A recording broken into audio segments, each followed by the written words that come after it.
Biar gampang ngedit sih. Kalau auto ntar redup itu terang redup. Enggak, ini karena cuacanya ini. Oh, Leica.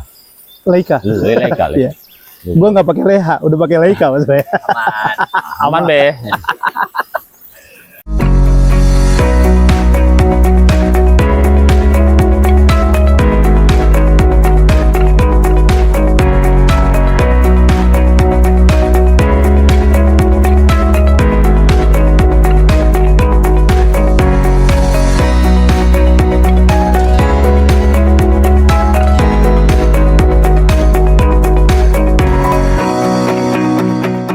Assalamualaikum warahmatullahi wabarakatuh.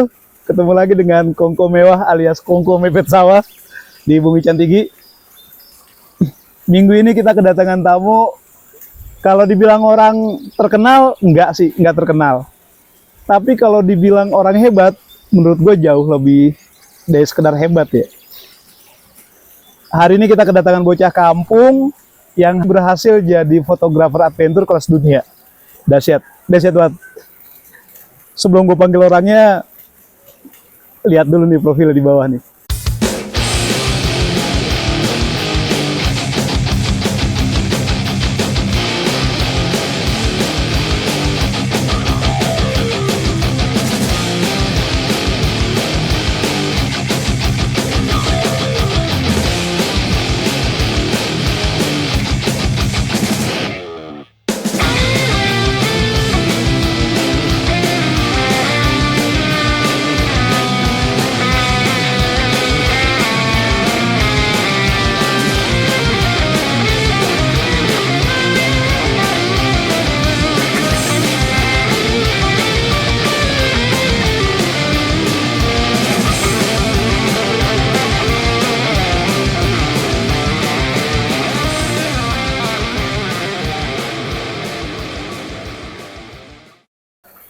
Oke, langsung saja.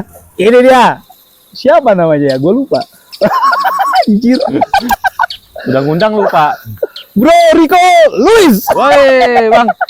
Anjay. Thank you, Bang, sudah diundang ke podcast mewahnya.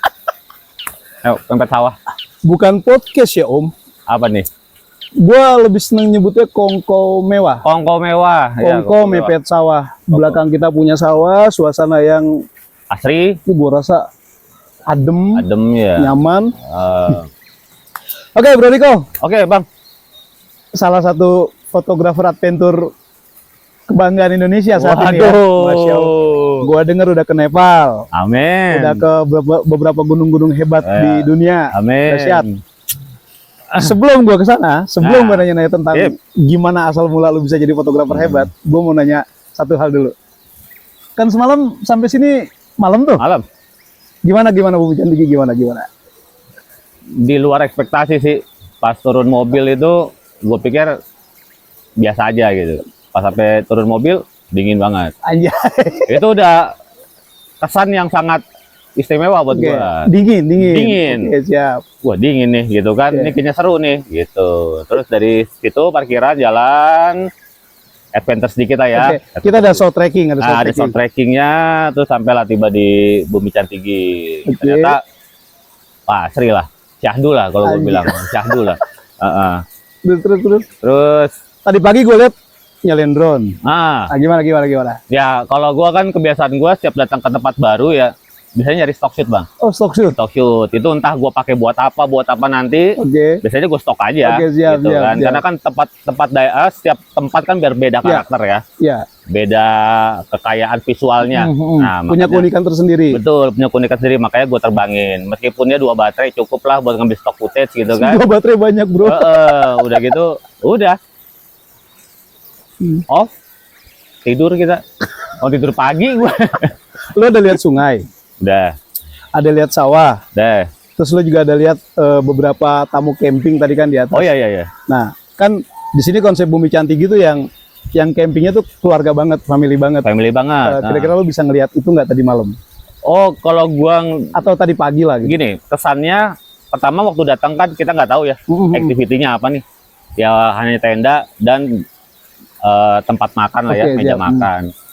Tapi pas paginya, pas gua lihat gitu ya, gua perhatiin, oh ternyata ini tempat asik nih buat family nih. Oke. Karena suasana kekeluarganya itu dapet bang. Pada berenang. Yang kecil-kecil pada main air, yang suami istrinya pada ngobrol gitu di meja makan kan. Terus ya menikmati suasana ya, tanpa bisingnya suara dari handphone atau dari pengeras suara lainnya. Itu menurut gue udah perfect. Asik ya? Asik, karena gue jarang temuin tempat camping itu yang bener-bener silent gitu, yang cuma suara burung, suara air, suara angin. Itu jarang sekarang, kebanyakan terkontaminasi dengan audio itu. Ya itu selera orang ya. Iya. Tapi menurut gua tempat ini sih asik. Sip. Asik. Ya, jadi kan konsep, gue sambil nyalain kompor ya. Oh iya dong. Iya, kita kayaknya kalau nggak ngopi nggak asik banget. Kongko nggak ngopi, waduh. Nah, sama satu lagi gua ini buah pinus nih. Tadi gua datang gua minta Bang Iben, Bang, gua kumpulin ya, Bang. Karena ini punya cerita buat gua. Dulu waktu pas pertama kali gua naik gunung, terus gua ngelihat buah ini tuh aneh, Bang. Ini apaan ini kan? Ini kayak apa gitu. Nah, ternyata setelah berapa lama baru gua tahu bahwa ini buah dari pinus. Gua sering dengar pohonnya, nama pohonnya, cuma gua nggak tahu buahnya kayak gimana. Benar gitu. Ternyata buah pinus dah, makanya gua taruh sini aja buat dekorasi. Oke, gue bikin kopi dulu sebentar sambil masak air. Kali ini kita disupport sama apa nih?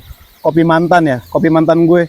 Salah satu produk Bumi Cantigi juga sih sebenarnya. Sip. Produk mantan gue.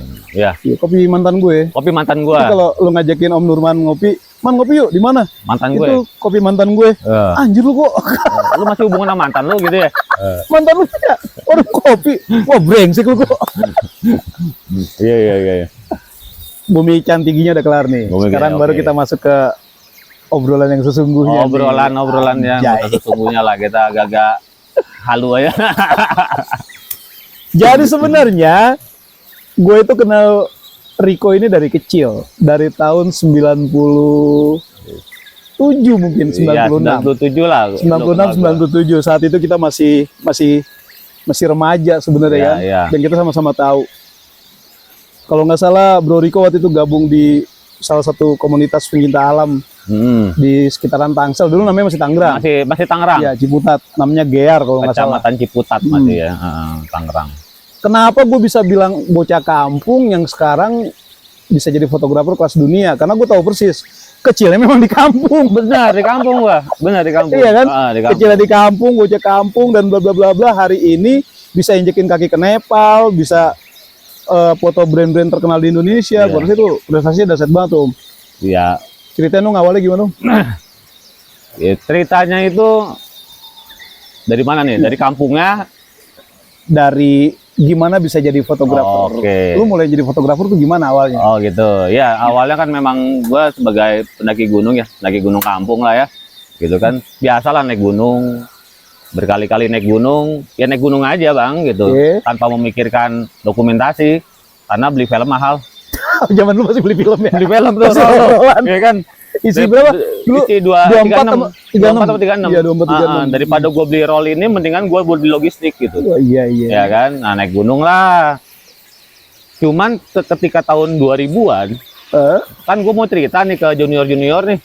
Oh, gue udah pernah kesini, gue udah pernah kesini. Cuma nggak ada fotonya kan. Dokumentasi. Iya, kan dokumentasi kan juga kayak hoax gitu kan. Iya.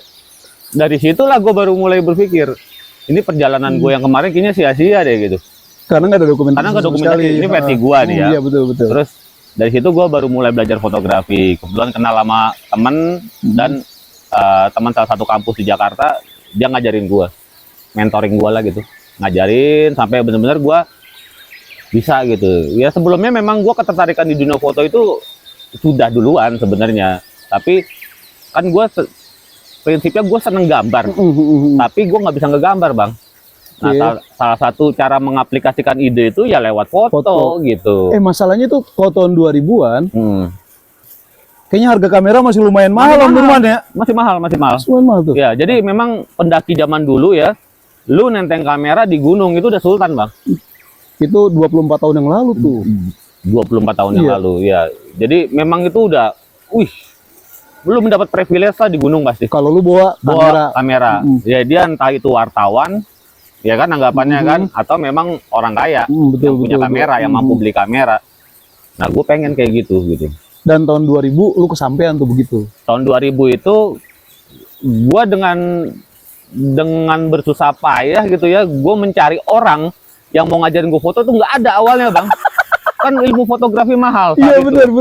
Lu belajar fotografi itu masuk kelas itu 2,5 juta, 3 juta itu untuk dapatkan materi fotografi. Sementara UMR masih 1,5 1,7. Iya, itu jauh banget gitu. Jadi apalagi ya kita anak kampung ya. Iya. Lu beli kamera mahal, terus lu belajarnya mahal, kayaknya nggak masuk akal gitu. Tapi ya itu semesta itu merestui.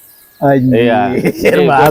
Gue dipertemukan dengan rekan yang baik hati, bahkan dipinjemin kamera dulu. Awal-awal serius.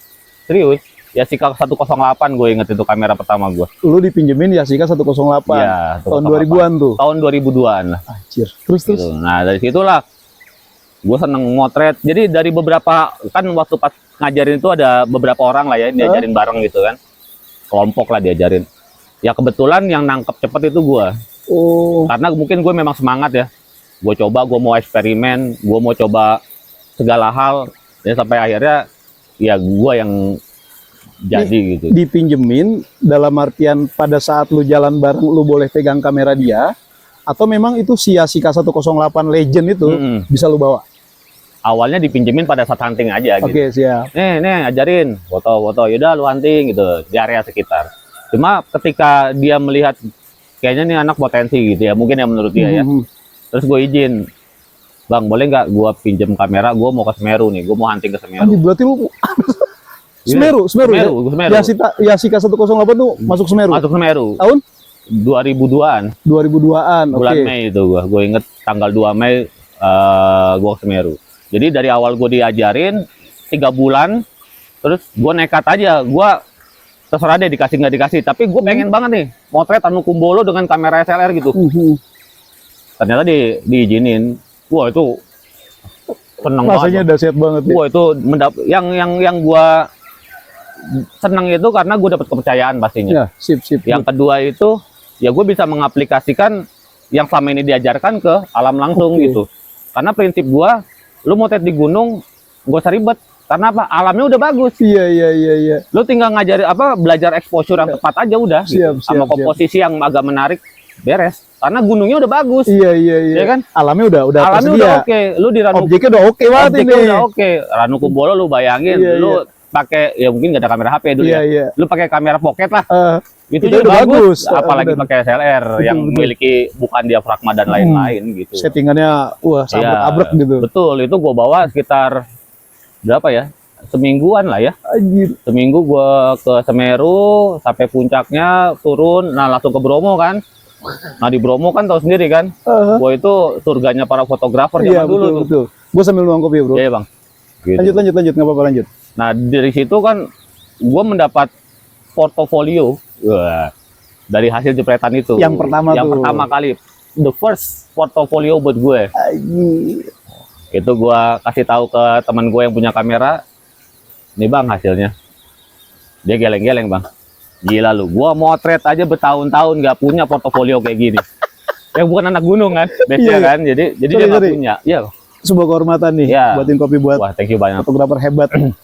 Gitu. Oke, terus lanjut. Nah, dulu itu kita kan kalau ngeliat foto bagus hanya di mana sih? Di Foto Media. Iya, benar. Sebuah majalah fotografi pada saat itu.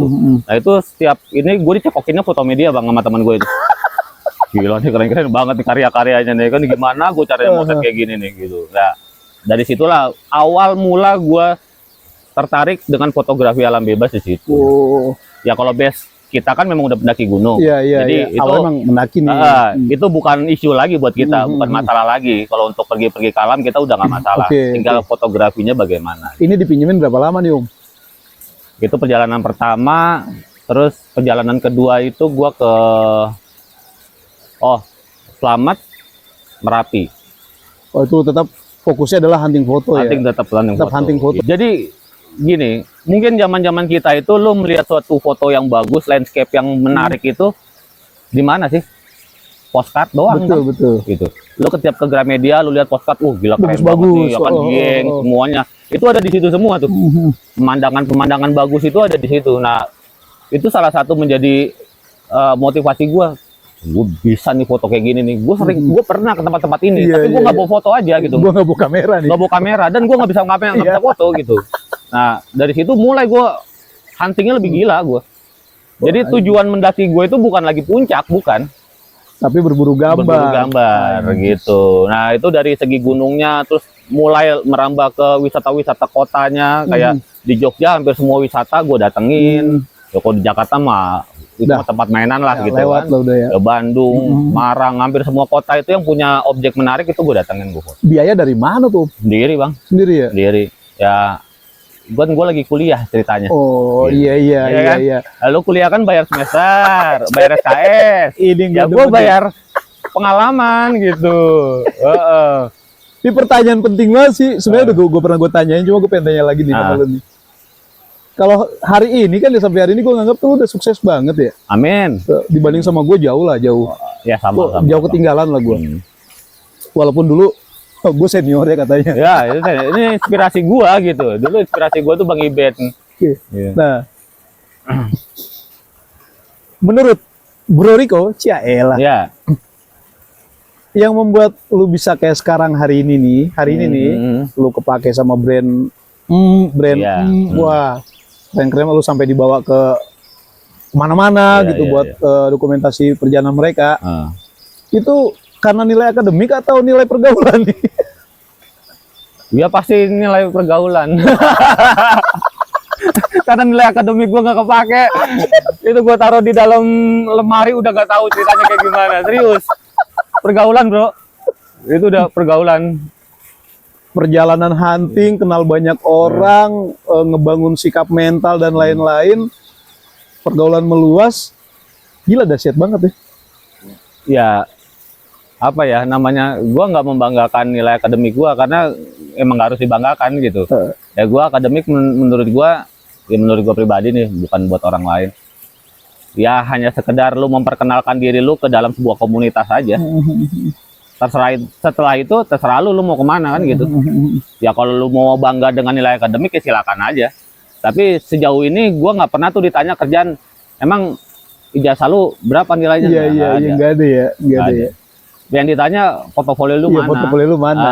Ini, oh, udah kesini aja gitu ya, udah kesini, udah masuk gitu kan, semua begitu ya. Ya kita bicaranya kan karya ya. Kalau seniman kan karya. Apa yang lu udah pernah perbuat gitu, bukan lu bicaranya lu nilai lu dulu apa, enggak gitu. Kita bicaranya lu berbicara tentang sebuah karya seni, masterpiece lu apa gitu, lu pernah mengerjakan sesuatu yang besar itu apa. Ya sejujurnya ya gue udah punya itu. Nah ini kan lu ke Slamet, ke gunung-gunung lain di tahun 2000-an awal tuh. Kembali ke yang tadi ya, lu masih pakai kamera pinjaman tuh. Iya, pinjaman. Sebagai seorang fotografer, pasti kepikiran dong, suatu hari gue pengen punya kamera sendiri. Pribadi, ya. Pengen punya kamera sendiri, pasti. Apa yang lu lakuin dan gimana lu cara dapetinnya waktu itu? Ya balik lagi ke pertemanan lagi. Ya, jadi namanya fotografi itu kan tidak lepas dari komunitas. Betul. Karena kita mencari ilmunya hanya dari sebatas sharing session gitu, sharing antar komunitas gitu. Kebetulan dari situ ada beberapa teman bestie lah gitu ya. Dia punya kamera banyak, terus kamera ada salah satu FM10-nya jarang dipakai. FM10 Nikon berarti ya. Nikon. Dia lu pakai aja tuh gitu. Wah, pakai aja nggak enak, gue bilang bayarin aja. Ya bayarin terserah lu gitu. Gue cicil ya karena gaji gue dulu nggak seberapa bang. Iya. Kita masih bener-bener spend uang gitu cuma buat hunting gitu. Akhirnya ya udah lu bawa aja. Nah dari situ lah gue punya FM10. Gitu. Berarti kamera pertama milik pribadi adalah FM10 dengan lensa kit 35-70. Masih hafal lu ya? Masih hafal. Ya kan itu sejarah ya. Gitu kita inget gitu. Masih inget ya? 35-70. Nah selanjutnya karena memang era tersebut sekitar 2004 itu hunting kita masih pakai manual bang. Oh kita kalah cepat sama yang digital. Yang bukan digital, masih autofocus. Autofocus. Akhirnya upgrade lagi ke F65 dulu Nikon. Jadi gue dulu Nikonian banget ya. Nikonian banget ya. Gue fanatis banget dengan Nikon gitu. F65 terus lanjut lagi ke F80. Nah transisi dari analog ke digital itu baru gue ke D70. Itu tahun? 2006, 2005, 2006. 2005 2006 ya. Nah itu digital karena transformasi itu lu mau nggak mau Iya, gitu. iya. Teknologi kita Kita memang lahir dari era analog. Kita belajar film segala macam itu kan cukup effort ya. Betul. Terus tiba-tiba harus meninggalkan terus beralih ke digital. Itu kayaknya kita nggak, gue sendiri kayak kurang menghargai ya. Rasanya gimana Iya. gitu ya. Lu dulu film itu 36 itu kita manage tuh. 3 frame, 4 frame, kita hitung gitu. Tahu nggak? Yang merasa kehilangan banget tuh siapa? Kopapi. Iya itu. Itu salah satu ini gue gitu. Apa namanya, panutan gue lah. Iya. Karena gue dulu cuci cetak itu selalu Iya. di situ. Jadi Kopapi itu studio foto yang ada di Pasar Kebayoran. Dulu zaman-zaman dulu itu Kopapi adalah tempat paling terkenal, paling oke, paling keren lah buat nyetak. Iya. Ya. Dan dia welcome dengan komunitas. Nah, benar. Gitu. Nah, itulah. Jadi ketika peralihan digital, ya mau nggak mau kita harus ikut. Gitu. Kita tidak bisa idealis karena dunia terus berkembang kan. Ya, dari situlah gue beralih ke digital sampai sekarang. Gitu. Nah, terus berlanjut nih. Kan terakhir gue lihat tuh, wah, Riko ada di Nepal. Aduh, Gila, iya. mantap. Nggak lama nambah lagi tuh. Gimana? Ke Kardung lah, India. Terus setelah itu Afrika. Kilimanjaro. Ini orang kemana-mana ini gue lihat nih. Awalnya. Awalnya dari 2004 nih sampai ke 2000 berapa ya? 2014 lah, 10 tahun lah.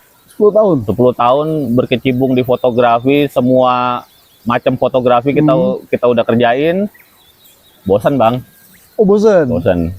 Gitu. Bosan. Karena kan namanya udah bekerja kan, lu naik gunung udah berkurang pasti kan? Iya, benar. Udah berkurang, hunting udah berkurang. Yang ada kita kerja foto untuk kerja. Ya by event, produk, wedding dan lain-lain lah. Di situ gua sempat jenuh lah ya. Ini gua motret kayaknya begini-gini aja nih, gak ada perkembangan nih gitu. Karena statis banget gitu. Ya akhirnya gua coba, gua gini. Ketika temen gua ngeliat temen gua main off-road motor. Nah, ini dia nih. Ini cerita yang gue tunggu-tunggu nih. Off-road motor. Jadi lu naik gunung udah nggak ada temennya. Iya kan? Lu mau show apa gitu di gunung? Lu udah nggak ada temennya. Naik gunung itu kan enaknya sama tim ya. Iya, betul. Nah, ketika itu temen gue yang naik gunung main motor. Nah, main motor off-road. Gue penasaran, gue browsing dong di Google foto-foto off-road motor trail ya. Motor trail lah, Trabas lah kita bilang. Nggak ada, Bang, nggak ada yang bagus. Nggak ada yang bagus foto-foto ya. Ya semua pakai BB zaman dulu. Iya, betul. Pakai BB, pakai handphone lah foto. Itu nggak ada yang bagus. Wah, di sini gue ngerasa ada challenge nih. Ini bisa nih gue. Ada hal baru nih. Bisa nih gue foto bagus ini gitu. Karena apa? Gue pribadi mencari tentang aktivitas off-road Trabas itu menurut gue susah. Gue nggak menemukan sisi bagusnya gitu. Iya, maksudnya bener. view bagusnya. Iya. Semuanya tentang ya layaknya off-road biasa aja. Nah, gue bilang dalam hati gue, ini gue bisa gue gali nih. Ini olahraga keren sebenarnya, cuma nggak terekspos aja. Iya. Karena memang sulit ya. Peralatannya juga effort banget itu. Iya dong, sekarang lu bawa off-road, gue bawa motor aja motor susah, juga, Bang. iya bener. Apalagi lu tambah bawa kamera, lu motret. Iya. Itu kan double capeknya gitu. Nah, gue terjun lah di dunia fotografi off-road. Dari situ, gue menemukan sebuah kenikmatan. Karena apa? Ya, lu off-road dengan segala macam obstacle, rintangan dan lain-lain yang gua nggak temuin di gunung dulu, ada di sini nih. Ada di sini, betul. Lu lumpur, lu masuk ke sungai. Iya. Wah, itu banyak banget hal yang bisa dieksplor gitu. Ban melintir, ya kan. Semua di bawah, semua tanah nih muka, ya kan. Iya. Itu gua capture, Bang. Itu gua capture, gua foto, terus gua share di medsos. Itu semua komunitas, hampir semua komunitas yang ketika off-road sama gue, itu mereka senang semua. Sayangnya pada saat dia off-road sama gue, dia nggak foto gue. Ada pakai HP. Padahal parah banget. Itu buka tuh udah cemong semua tuh kan, tanah semua tuh. Iya. Gitu. Jadi dari situ awalnya, jadi dari motor. Lanjut lagi, ketika gua di dunia off-road itu sudah mulai dikenal banyak orang dengan karya-karya foto gua, disebutlah gua sebagai endurographer. Iya, endurographer. Karena gue lihat foto-foto lu sempat ada di JSI, di beberapa majalah banyak, juga banyak. Nah, jadi banyak ketika gua foto itu dipakai sama banyak wartawan minta foto-foto stock shootnya dari gua gitu. Nah itu menurut gua itu balik lagi. Ini ajang dalam rangka membuka relasi. Betul. Iya kan? Lagi-lagi pergaulan. Lagi-lagi pergaulan. Akhirnya gue kenal banyak wartawan, banyak jaringannya, network nambah. Nah, terus dulu gue main sama off-roader yang baru-baru, ya gue naik ke yang level senior. Okay. Bahkan yang memang levelnya sudah high class lah, udah kelas high class. Gitu. Pak W. Sampai pada akhirnya dari off-road naik lagi ke level ini apa namanya motor adventure yang cc besar. Iya. Gitu. Ya udah masuk ke situ, itu jaringan kebuka bang. Itu sama teman-teman di GS, BMW GS, sama teman-teman di KTM, akhirnya ya kebuka jaringannya dengan karya-karya foto itu. Ini nih, yang gue sempet tahu juga. Jadi Bro Riko ini sempet belajar manjat, belajar panjat dinding di Stadion Mini Ciputat kalau nggak salah awal-awal. Awal-awal ya? Ada Mini Ciputat, dan kemudian nih dia bikin jadi fotografer orang manjat tebing. Kan brengsek. Iya. Coba Otet. Otet tuh, Otet saksi Acung Otet saksinya. Jadi setelah ya tadi dari dunia motor, akhirnya gue dapat tawaran untuk meliput salah satu owner motor yang memang berangkat ke Nepal. Akhirnya gue berangkat ke Nepal untuk meliput beliau, gitu, rombongan beliau. Gitu. Oke, dari situ setelah gue mulai jenuh dengan dunia off-road, adalah jenuhnya lah. Dari 2013-14 sampai ke 2017 jenuh, karena sudah banyak karya yang gue hasilkan di situ, baik film dokumenter, foto-foto dan lain-lain itu banyak. Nah terus namanya orang iseng ya, bosen nih gua motor mulu kan. Hal baru nih. Gue butuh hal yang baru. Ordinary people. Benar. Gue cari, karena gue dari dulu memang seneng dengan dunia panjat ya, tapi nggak kesampaian aja bang, karena dulu alatnya mahal-mahal. Iya, karena lu dulu nggak main sama gua untuk yang itu. Iya, mungkin itu juga. Alatnya mahal-mahal gitu ya, males lah gitu. Nah kebetulan ada ya secara ekonomi kita udah mulai membaik. Akhirnya gue mah nekat aja orangnya, datang aja ke Gor Ciputat, ketemu sama Acung sama Otet. Terus gue bilang gue memperkenalkan diri, gue pengen belajar manjat. Tujuannya apa bang? Tujuan gue pengen foto-foto. Jadi bingung kan, tujuan foto-foto, manjat tujuan foto-foto apaan nih gitu kan.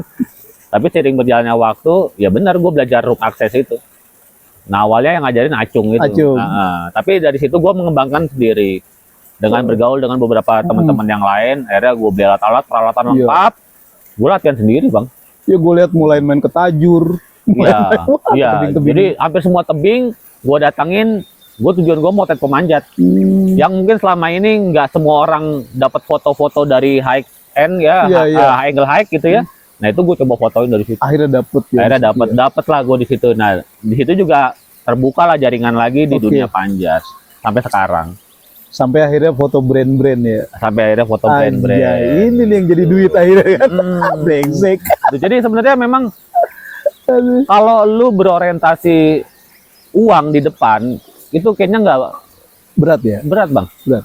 Karena lo kan ngalamin banyak kekecewaan ketika nggak tercapai ya. Kalau ekspektasi lu, wah gue di sini enak nih duitnya nih, nggak gitu ceritanya. Tapi ngalir aja, belajar. Iya, perbanyak portofolio yang awalnya yang penting seneng. Kalau lu melakukan sebuah kesenangan itu nggak ada capeknya bang. Betul. Nggak ada capeknya, nggak ada ruginya, nggak ada kecewanya. Karena lu melakukan sebuah hobi lu atau kesenangan lu gitu. Nah dari situ, kalau ada peluang, ada kesempatan, ya kalau gue prinsipnya ketika ada kesempatan yang sebenarnya gue mampu nggak ya gitu. Gue nggak pernah ngomong ragu. Bisa bang, bisa bang, bro begini bisa nggak? Bisa, gue bilang. Karena bisa pertama itu adalah lu merasa lu pantas untuk dipercaya dong. Iya, gitu. Bisa. Nah ketika udah bisa, Oke ya, oke. Baru gue pikir biasanya. Gimana cara Siapa nih ya teman-teman gue yang bisa bantuin gue gitu bang? Atau gue konsultasi ke siapa nih Iya. gitu? Pantes lu malam-malam sering chatting gue. Oh iya. karena prinsipnya sebuah ketegasan di depan itu penting bang. Iya, benar. Iya. Benar. Bisa nggak bisa? Itu Gitu. sikap itu. Sikap. Jadi orang nggak pelin-pelan kan? Betul, Orang nggak ragu sama betul. kita. Gue selalu begitu sih, membiasakan begitu. Ya gue denger akhirnya lu ada foto profile dan bikin jadi salah satu tim medianya untuk salah satu produk. Betul. Apa gue sebut Ang aja ya, Iya. karena gue nggak mau sebut merek juga di sini. Ang gitu. Gue lihat ada beberapa video-videonya juga mulai main produk-produk flanel, gue lihat waktu itu dan macam-macam. Dan kemudian yang bikin gue kaget itu adalah ketika lu, wah, ke Kilimanjaro nih sama merek, wah, brand terkenal banget. Gue pikir kan, wih, brand terkenal banget ini di Indonesia. Kon, anggap aja Kon gitu. Wih, lu ke Kilimanjaro, ke mana-mana gitu. Buat buka jaringan ke sana kan bukan hal mudah kalau menurut gua, bukan hal Panjang. mudah karena sekat-sekatnya tuh tebel gitu. Gapnya. Layernya tuh banyak gitu. ya. Layernya banyak banget. Sampai kemarin pas ini tahun keberapa gue lihat lu selalu aktif di Indofest juga. Iya. Lu selalu aktif, gue perhatiin. Betul. Ini buat ini karena kan layernya banyak ya. Layernya banyak nih. Iya. Gimana lu buat proses ke sana gitu? Wah, itu sih sebenarnya Memang direncanain atau Nggak memang ada. berjalan gitu nggak aja? ada. Gue by moment aja semua. By moment aja. By moment, semua terbentuk dengan alami aja sih, gitu. Jadi kalau bicara cerita itu tarik balik lagi ke tahun 2012 itu. Jadi dulu gue pernah produksi kaos, itu gue jualin kaos gunung lah. Nah kebetulan temen yang masarin. Nah tiba-tiba temen ini nasibnya berubah. Jadi seorang juragan outdoor di Kalimantan. Oke. Dia punya sekitar 10 outlet. Ketika dia jadi juragan outdoor, dia nggak lupa sama gue bang.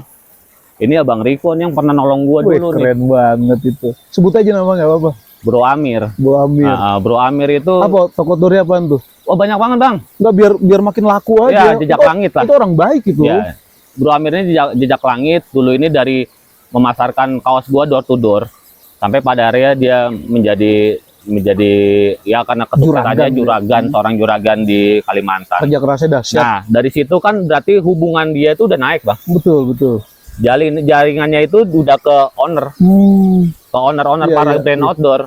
Nah Amir lah mempromosikan gua ke mereka. Oh gitu. Yang merekomendasikan. Iya, gitu. iya. Wah kalau ini nih Bang Riko gitu. Tapi nggak sebatas itu. Tetap usaha gue juga ada. Karena harus divalidasi dan verifikasi. Betul. Jadi Amir merekomendasikan lewat jalur atas, gue dari jalur bawah tetap eksis. Oke. Sampai ketemu satu titik, ketemulah salah satu owner dari bos yang ngajak gue ke Kilimanjaro itu. Sebelumnya sebenarnya sebelum ke Kilimanjaro gue pernah bawa produknya beliau juga ke Flores. Oh gitu. Iya. Flores Sumba. Itu foto-foto produknya mereka ya.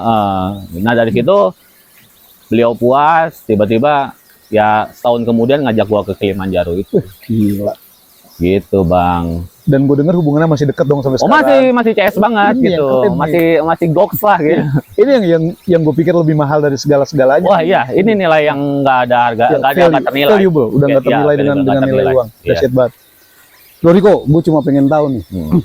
Kalau ngeliat cerita perjalanan lu ya dari mulai handphone, mulai kamera dipinjemin, sampai punya kamera kreditan, sekarang sampai pakai kamera apa sekarang? Sekarang pakai 80D. 80D, harganya berapa sekarang 80D? 80D sih ya sekarang udah murah lah ya, 8 jutaan lah. 8 jutaan ya.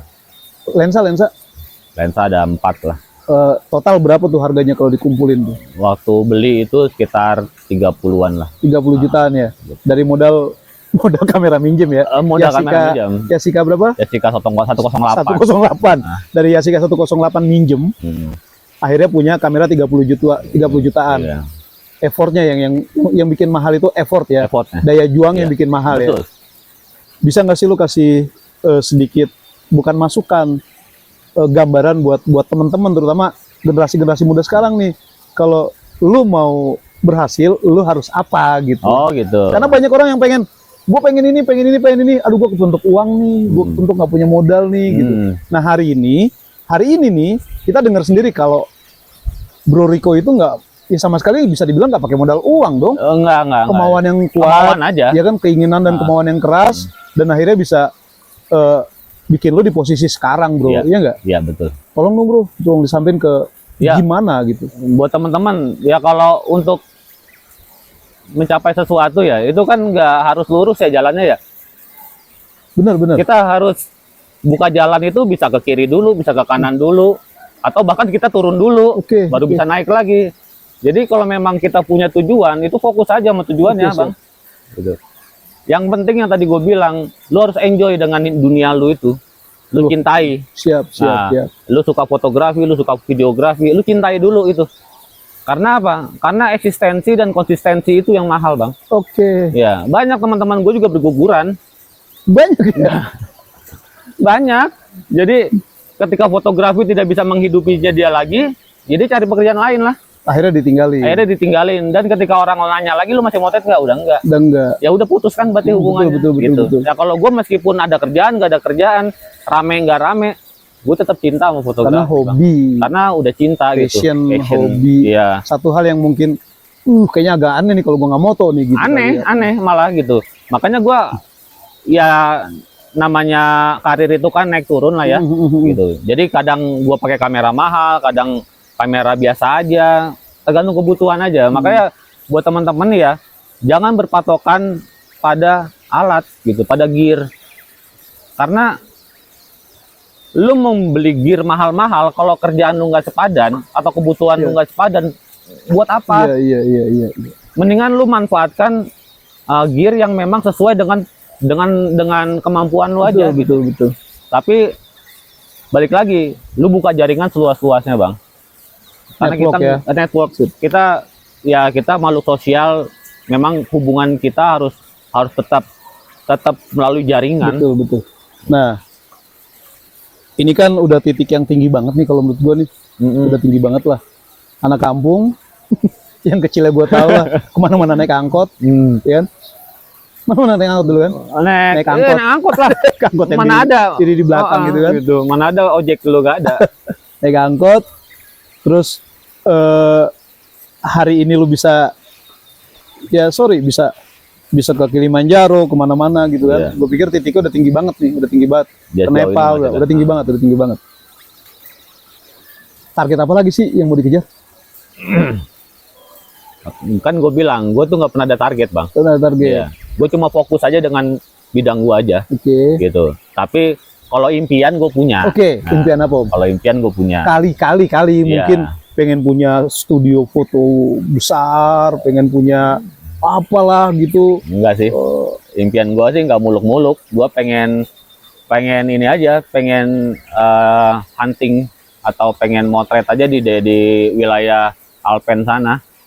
Karena di sana itu ada namanya sebuah desa namanya Camonik. Camonik itu tempat, ya kalau kita di sini base campnya pendaki gunung lah gitu. Nah, gue pengen hunting di situ. Pengen motret di situ. Sebenarnya di tahun 2020 sebelum pandemi gue ada tawaran ke sana, tapi karena pandemi. Ya. Nah, sampai sekarang belum terrealisasikan gitu. Itu karena gue punya misi bahwa di sana pasti banyak hal yang lebih menarik gitu. Pasti banyak hal lebih menarik ya. Menarik. Karena di situ bisa dibilang surganya pendaki gunung di situ tuh. Karena di suatu lembah semua aktivitas itu aktivitas pengunjungnya rata-rata pendaki gunung. Ya otomatis kita kan ya, kayak sama kayak lu datang ke Ranupane gitu kan. Iya. Sembalun. Ya. Karena apa sih yang lu rasakan ya lu pasti rindu dengan suasana base camp kan gitu. Iya sih ya. Iya, lu pasti men-set semua teman-teman lu supaya datang karena apa? Ya karena lu teman-teman lu pendaki semua. Betul. Kita ngerasa seperti zaman dulu waktu kita masih muda di sebuah base camp. Gue masih muda. Ya sama, gue juga muda sih. Gitu Bang. Ada keinginan nggak sih Om, lu bikin apa namanya kayak kursus singkat belajar fotografi adventure? Karena gini, fotografi wedding sama fotografi adventure itu kan bedanya jauh banget tuh. Jauh. Challenge-nya, tantangannya jauh banget. Jauh banget. Ketika kita ngobrolin wedding, lu tinggal datang ke sebuah gedung, lu siapin bla bla bla selesai misalnya gitu kan. Iya. Tapi kalau adventure bukan cuma gear tapi juga fisik, fisik, kawasan, momen, dan itu nggak bisa disetting kan, nggak bisa disetting kan gitu. Nah, waktu pengambilan shoot macam-macam itu berjalan sesuai dengan itinerary yang udah jalan kan, udah running gitu. Betul. Kepikiran ke si Om lu bikin kayak mungkin sekolah atau kursus atau apalah buat generasi-generasi yang sekarang gitu. Ya walaupun misalnya cuma pakai handphone atau pakai apa gitu. Ya jadi kan ya beberapa kali gue jadi narasumber dalam workshop gitu kan, dalam webinar dan lain-lain, itu beberapa kali lah, itu udah pernah lah. Tapi kalau untuk buka kelas secara khusus ya sejauh ini sih pengen lah bang. Pengen ya? Pengen. Tapi ya mungkin karena belum ketemu rekan yang tepat aja. Karena kan untuk mengorganize suatu kegiatan itu kan juga butuh tim ya. Betul. Tim, butuh effort, butuh biaya dan lain-lain gitu. Tapi nggak menutup kemungkinan kalau tiba-tiba ada teman-teman pemirsa di rumah, bang, gue mau belajar foto sama lu bang. Ayo. Gimana kalau kita bikin bootcamp fotografer adventure di sini? Menarik itu sih. Seru kali ya? Seru. Beneran? Gimana? Kita bikin bootcamp. Itu kan adventure photograph, bootcamp. Wih, dahsyat itu. Iya. Itu kan bisa di hutan atas, bisa di sungai, bisa di mana-mana kan? Iya. Karena kan memang kalau bicara fotografi adventure ya, kenapa? Sebenarnya kan ini sebutan dari gua aja. Di luar sana nggak ada tuh genrenya fotografi, nggak ada. Yang ada ya landscaper gitu kan. Nah kalau adventure menurut gua ini karena gue suka adventure dan foto-foto yang gua ambil juga kebanyakan adventure, makanya gue bilang adventure fotografi. Gitu. Nah dimana adventure fotografi ini sebenarnya pemahamannya ini bukan cuma sekedar lu beradventure dan foto. Gitu. Tapi di sini banyak nilai-nilai yang cukup rumit, yang susah kita berikan secara lisan gitu ya. Harus kita praktekin. Kayak contohnya misalkan gini, ya kalau lu motret di kota atau di gedung, lu mau ngecas ya tinggal cas. Oh iya benar. Oh, kalau di gedung, di gunung gimana? Iya, manajemennya bagaimana? Bener. Jadi sebenarnya bukan cuma sekedar lu shoot fotonya, tapi lebih ke manajemen perjalanannya. Oke, siap. Karena menggabungkan dua manajemen sekaligus. Konsep adventure dengan konsep dokumentasi. Lu naik gunungnya udah oke manajemennya, lu tambah lagi manajemen fotografinya. Dahsyat. Ini gitu. Ini keren nih. Itu yang agak susah gue bilang, makanya harus praktek. Gue jadi kepikiran kita bikin bootcamp di sini. Kita bikin bootcamp, kita undang orang-orang buat belajar bareng, karena gue pikir ya kalau cuma lu bawa handphone foto selesai, oke selesai gitu. Selesai ya. Tapi perkara ini handphone lu baterainya berapa lama, perjalanan dan manajemen dokumentasinya dokumentasi itu. Iya. Nah iya, harus ada riset. Manajemen perjalanan perlu riset gitu kan. Iya, benar. Jadi kan memang lu kalau udah terbiasa dengan sebuah perjalanan, itu namanya metode riset, betul. Ya kan, preparation dan lain-lain, itu sebenarnya di luar kepala, Bang. Iya, betul.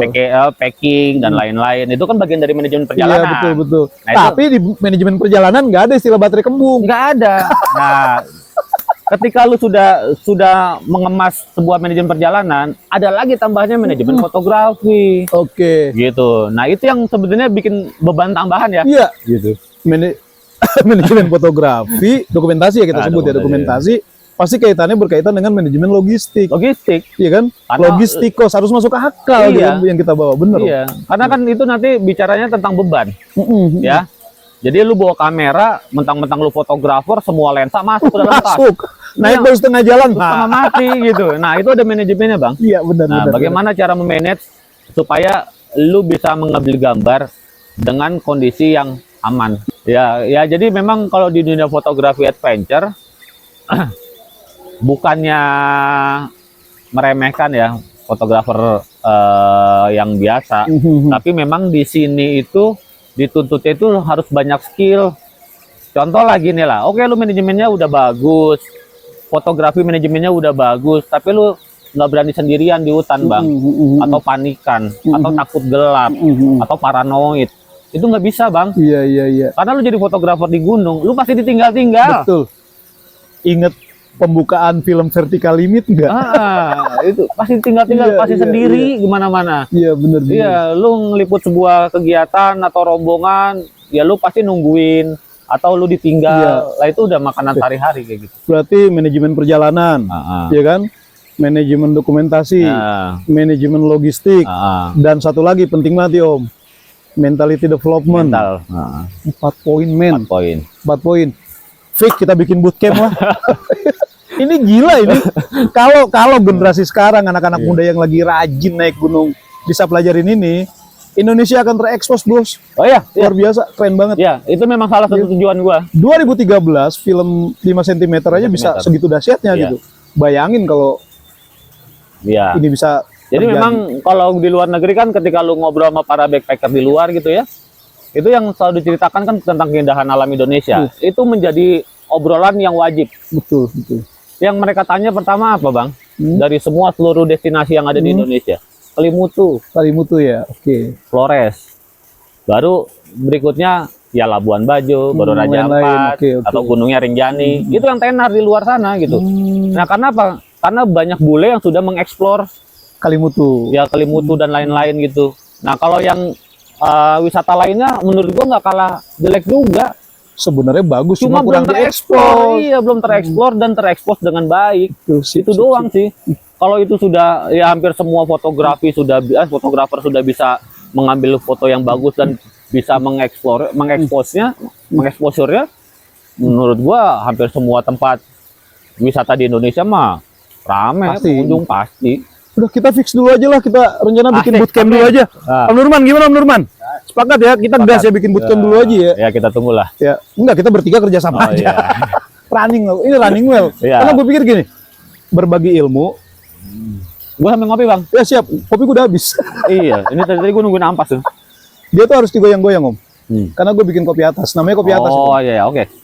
Jadi goyang-goyang nanti turun sendiri. Oke, siap. Om Nurman nggak ngopi? Terus lanjut. Iya, karena gue pikir ketika kita punya sebuah skill, jadi gue ada istilah tuh namanya ASK, bertanya, OS. ASK. 3 hal yang membuat seseorang bisa berjalan dengan tanda kutip sukses, ya kan? Yang pertama itu adalah attitude, ya. ya, sikap mental kita. Yang kedua adalah skill, Iya. yang ketiga knowledge, ya kan? Nah, ketiga hal tersebut, skill dan knowledge itu sudah harus buat bermanfaat kita bagikan ke orang lain. Iya. Nah, salah satu caranya ya kita bikin kelas macam-macam bikin gitu. kelas. Karena kalau kita pintar sendiri juga orang-orang musuhin kita nanti. Gue sih nggak pernah yang namanya keberatan untuk berbagi ilmu, Bang. Karena prinsipnya gue mendapat ilmu itu juga dikasih, mendapat dari banyak orang, dari banyak sumber. Jadi kalau memang udah gue rangkum dalam kehidupan gue dan gue harus bagikan ke orang lain, ya menurut gue fine aja. Ya, jadi gue ini Om, ada 2-3 tahun lalu, gue ajak kenalan Bro Riko dengan teman-teman Mapala Al-Azhar. Arga Zarka waktu itu namanya kan. Arga Zarka, Kita ngobrol bulan puasa waktu itu Bro. Bulan puasa. Bulan puasa kita ngobrol. Pandemi pula itu. Ya pandemi. Kita ngobrol dan kemudian ini yang bikin gue kaget. Lahirlah webinar tentang fotografi adventure yang diadakan oleh Aska dengan narasumber beliau. 2 sesi. 2 sesi. Itu selesai. 2023 gue ditelepon. Sentul. Oh, Makmur. ya, Sudah workshop. makmur. Ya, benar. Bro, kita jalan bareng lagi. Beliau ngajar untuk acara yang sama untuk sebuah komunitas besar. Organisasi besar. Boleh disebut? boleh Silakan sebut. Indonesian Green Ranger. Indonesian Green Ranger. Jadi beliau jadi narasumber dan kebenaran Bumi Cantigi terlibat di dalamnya. Supporting lah waktu itu. Ya. Itu keren banget. Jadi menurut gua sayang kalau gue bisa banget karena gue adalah owner di sini. Sombong banget. Sombong banget. Kalau nggak sombong bukan gue. Iya. Harus sombong dulu. Keren kagak, kaya kagak. Modal gue sombong doang. Iya, setuju itu. Ya kan? Ben lu keren kagak, kaya enggak. Terus apa? Sombong gua. Ya. Masa kalau miskin minder diinjek-injek kita. Iya. Benar. Kayaknya gue bisa juga sih, Bro. Ini lokasi kita jadiin kelas buat bootcamp. Potensi banget sih kalau ini mah. Ya, kita tinggal bikin pola, cara dan macam-macamnya seperti apa. Karena dunia medsos lebar, Bro. Iya. Banyak orang tertarik dan gue pikir ketika kita ngomongin tadi tentang manajemen perjalanan, manajemen dokumentasi, manajemen logistik dan juga mentality development, lu buat jadi seorang fotografer kelas dunia model Bro Riko, orang akan datang. Amin. Karena contohnya udah ada. Iya kan? Iya, sorry lah ya. Contohnya udah ada, masih hidup gitu kan. Orang yang dulu naik angkot, Heeh. kameranya minjem, sekarang udah bisa bawa kamera 30 juta kemana-mana. Iya. Iya enggak? Iya. Udah bisa punya penghasilan ya besar gitu, rumah, kendaraan dan macam-macam. Udah aman semua kan, Ya, secara aman. finansial udah aman. Dari modal kamera minjem, Iya. ya kan? Apa yang lebih kalau gue pikir kemauannya, belajarnya, daya juangnya, Iya. itu yang bikin akhirnya Bro Riko berhasil. Iya. Gue harus ditularin yang kayak begitu. Ya, Harus ditularin. Heeh. Karena gini sih prinsipnya kalau fotografer ya, dunia fotografi itu kan berkembangnya cepat, Bang. Betul. Cepet banget lah. Lu 20 tahun yang lalu sama 20 tahun lalu dengan sekarang itu, lu kalau nggak update, nggak mengikuti perkembangan teknologi, itu ketinggalan, Bang. Apalagi sekarang udah ada AI. Gitu. Makanya ya syukurnya ya gue dengan perjalanan waktu gue yang cukup panjang sampai saat sejauh ini gue masih ngikutin itu gitu. Masih tetap Mengikuti perkembangan teknologi. Oke. Jadi gue tahu persis, oh ini begini. Jadi untuk device itu nggak yang ketinggalan zaman gitu. Banyakan kan orang kan lu pakai alat dulu, pakai alat sekarang nggak bisa. Ada yang bahkan pakai alat sekarang, pakai alat dulu nggak bisa. Iya, betul. Ya kalau gue mah apa juga ayo. Semuanya masuk ya. Bahkan kadang-kadang nih nggak ada kamera apa aja, mana sini gue lihat kameranya, gue lihat oke nih bisa deh. Ya kalau gue gitu. Ya, jadi sebenarnya kalau bicara fotografi kreativitas ya, kalau menurut gue sih nggak terbatas pada alat sih, Bang. Gitu, apa aja namanya orang kreativitas, lu punya sebuah ide, lu mau aplikasikan dengan alat ada seadanya juga bisa. Ya mau pakai HP aja bisa kok. Karena sebenarnya kemampuannya di sini. Iya, semuanya di sini kan, sama di sini tes. Iya, itu cuma alat bantu ya. Iya, itu tes. Yang penting sih tes gitu. Nah, kalau tes itu rasa ya. tes itu rasa. Jadi rasa itu kan ketika perjalanan panjang yang udah lu lewatin, banyak makan asam garam dan lain-lain, akhirnya lu keluar tes gitu. Betul. Nah, cita rasa itu yang nggak dimiliki semua orang. Betul. Gear hanya pelengkap. Gear hanya pelengkap. Lu punya duit bisa beli gear. Betul. Bisa. Lu mau beli lensa bagus, lu bisa kalau punya duit. Tapi seberapa besar pun duit lu nggak bisa beli tes. Nggak bisa beli tes gitu. Setiap fotografer beda-beda tesnya. Betul. Itu yang membedakan satu sama lainnya. Gitu, Bang. Oke, Kongko Mewah hari ini keren banget. Gila Dahsyat. ya. Nggak berasa cepet juga 1 jam ya? 1 jam ya? 1 jam ya? Masya Allah. 1 jam? Gila. Biasanya gue cuma 20 menit. Iya. Gue bikin 2 sesi deh. Lu potongnya belah 2 lah. Iya, belah 2, belah 3 deh ini. Jadi yang bikin agak aneh itu sebenarnya kan karena kita kenal lama kan ya, Kenal lama. Berapa kali ketemu, kita interaksi, kita off-road bareng. Sejauh ini hubungan kita juga kan nggak pernah ada clash gitu. Iya, kita masih baik-baik aja saja. dari dulu sampai sekarang. Iya dong, harus terus kayak gitu dong. Iya. Gue senior yang baik. Iya, karena biasanya kan kalau udah bicara bisnis ada aja, Bang. Iya.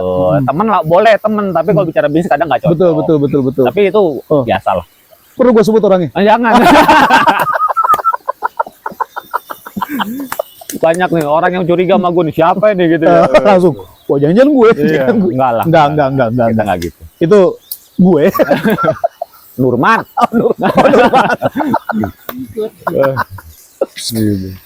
Oke, gue sih berharap pertemuan kita kali ini bukan cuma memberi manfaat buat kita berdua doang, tapi semuanya.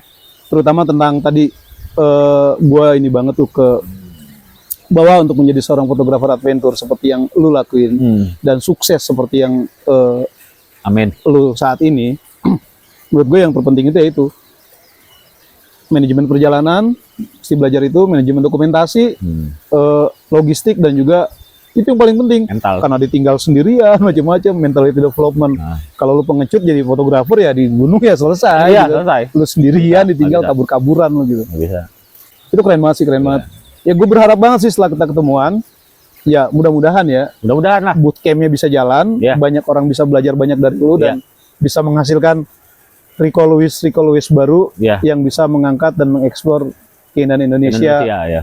secara luar biasa. Oke, Bro Riko, terima kasih thank you, atas Bang Iben. obrolannya. Sama-sama. Ini dahsyat banget. Intinya adalah banyak orang yang suka fotografi tapi nggak tahu harus melangkah kemana. Ya. Dan gua harap Bro Riko bisa memberikan peluang buat orang-orang lain untuk ngikutin dia. Ya, mudah-mudahan lah ya. Thank you, makasih kunjungannya. Sama-sama, Bang Iben. Mudah-mudahan next Terima kita kasih. bisa ngobrol banyak lagi. Sama-sama, terima kasih kopinya nih. Mantap. Kopi mantan gue. Kopi mantan gue. Thank you. Ayo, berapa 1 jam?